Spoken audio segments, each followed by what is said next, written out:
Alright, I'm gonna show you the periodic table is. Here it is. Here's one labeled out already. Here's groups 1 through 7. The ones in orange are the alkaline metals. The ones in yellow are the alkaline earth-like metals. The metalloids right here, from 21 all the way to 29 are the transition metals. Right here, this section right here, as you can see, these are the halogens, and this is the group of elements that don't react with many other elements because their electron clouds are already full. The ones right, the row next to it is the oh no, those are the halogens, and these are noble gases. Apologize, I got mixed up. Alrighty, and here's another chart of it, exact same chart and everything. So this chart shows you the ionic charges. Here goes +1, +2, and it's same way all around, and then +3, and then 4, -4 right here for this group right here. -3, -2, -1, and 0. Alrighty, ionic compounds are here. Sodium chloride, sodium fluoride, Y and ion compounds when two elements are put together. Basically, right now I'm going to show you the crisscross method to create this stuff out to put them together. Let me open it up here. Hey Mauricio, let me shave your mustache. I don't have a mustache. Huh? Oh yeah, he got baby hairs. My bad. Alright, shit. Dude, let me shave your mustache. Alright. Bro. You cut me. Get ready. Nah. Get ready. Nah.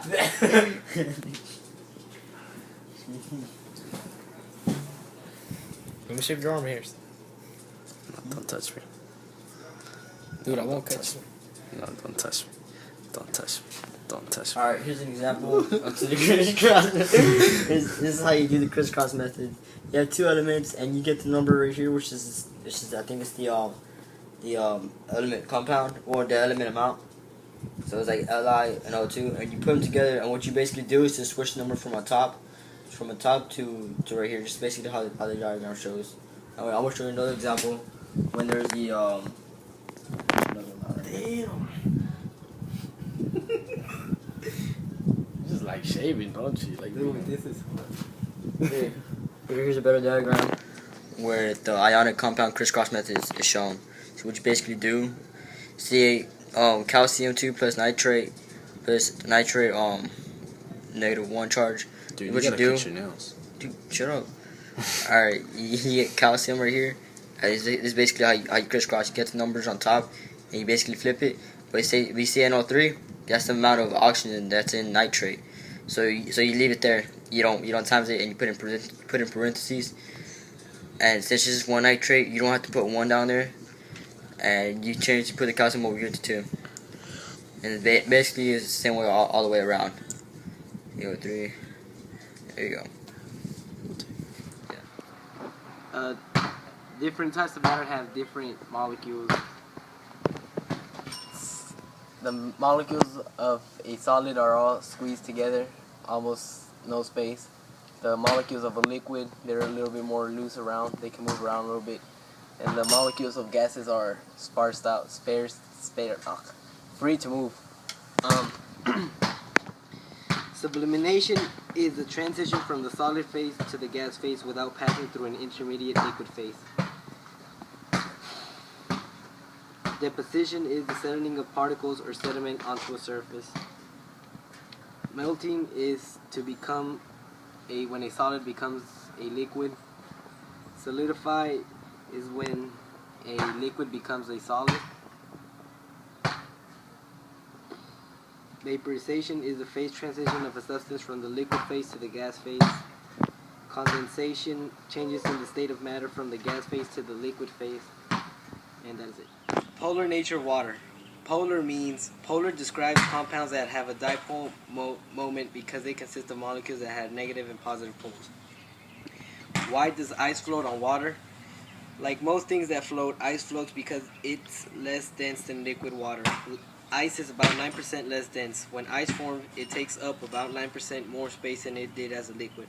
Thus, a 1 liter container of ice weighs less than a 1 liter container of liquid water, and the lighter material floats to the top. Why is water considered the universal solvent?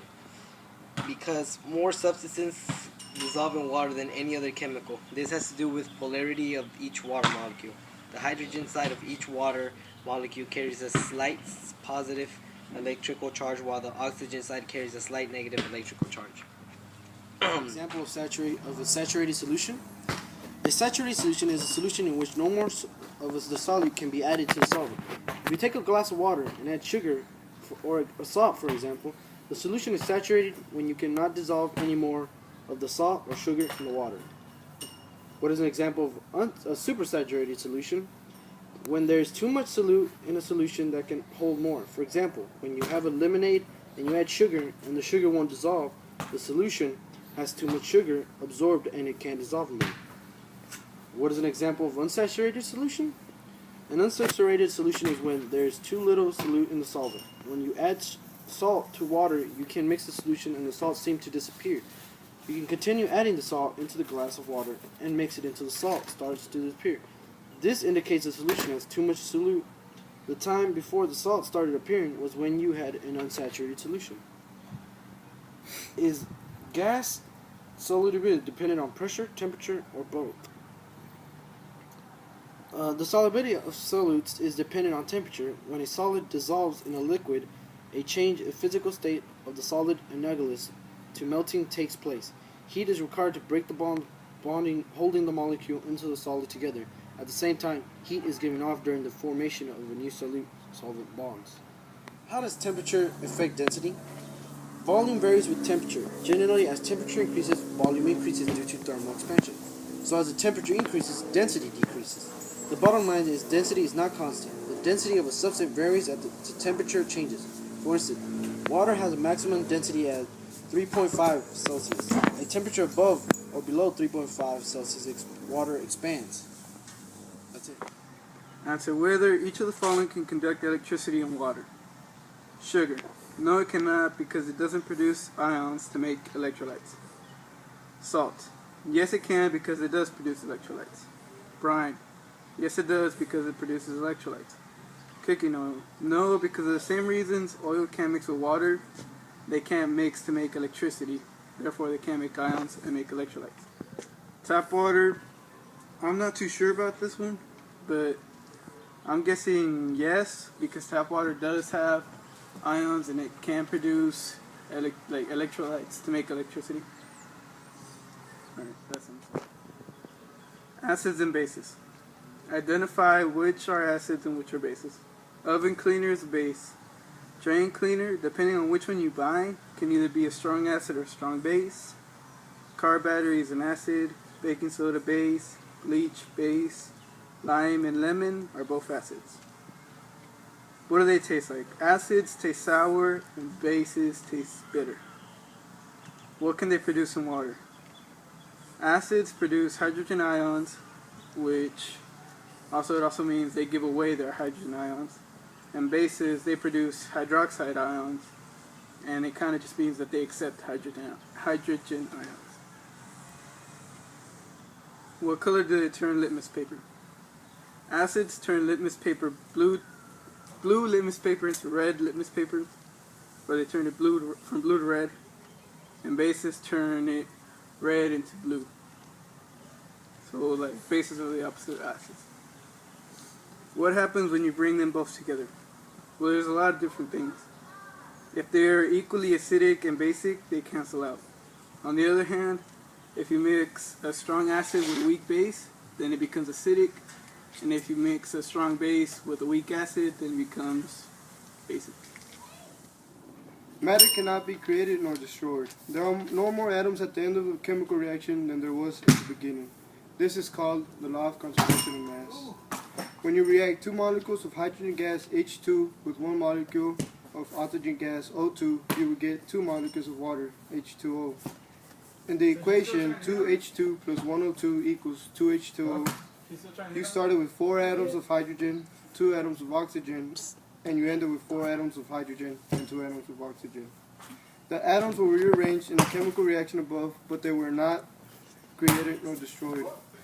No atoms were lost and no atoms were added. So the law of conservation of mass was followed. When the heat is added to a solid and it is converted to a liquid, the number of solid molecules is equal to the number of solid liquid molecules. An atom or molecule may change its phase or matter of matter with the addition or subtraction of heat, but it did not disappear. The law of conservation of mass states that in chemical reaction, matter is neither created nor destroyed. Therefore, in a balanced chemical equation, you must have the same number of atoms of each. Chemical changes take place on the molecular level. A chemical change produces a new substance. Examples of chemical changes include combustion, burning, cooking an egg, rusting of an iron pan, and mixing hydrochloric acid and sodium hydroxide to make salt and water. For our example of a chemical change, we decided to use a paper burning.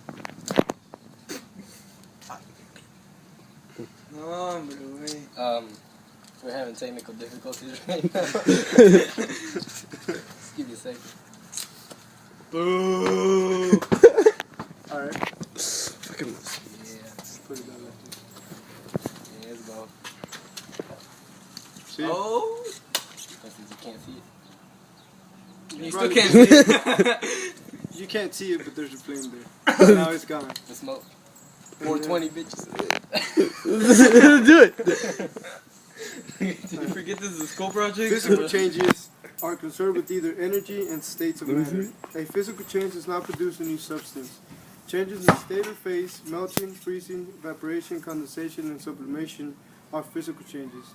Examples of physical changes include crushing a can, melting an ice cube, and breaking a bottle. For our example of a physical change, we got this plastic bottle, which is going to be squished. That's it. There are 3 steps to balance the chemical equation.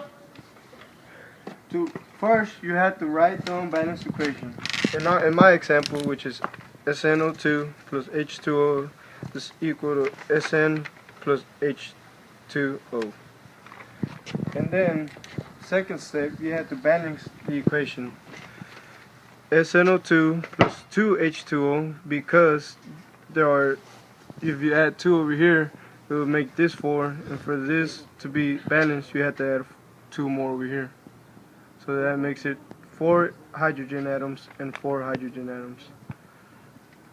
Third step, you have to indicate states of matter. SnO2 will be a solid, plus 2H2, which will be a gas. Sn will be a solid, and 2H2 will be a gas. To indicate the states of matter, you have the G will be gaseous substances, S will be solids, L will be liquids, and AQ will be used for species in solution in water.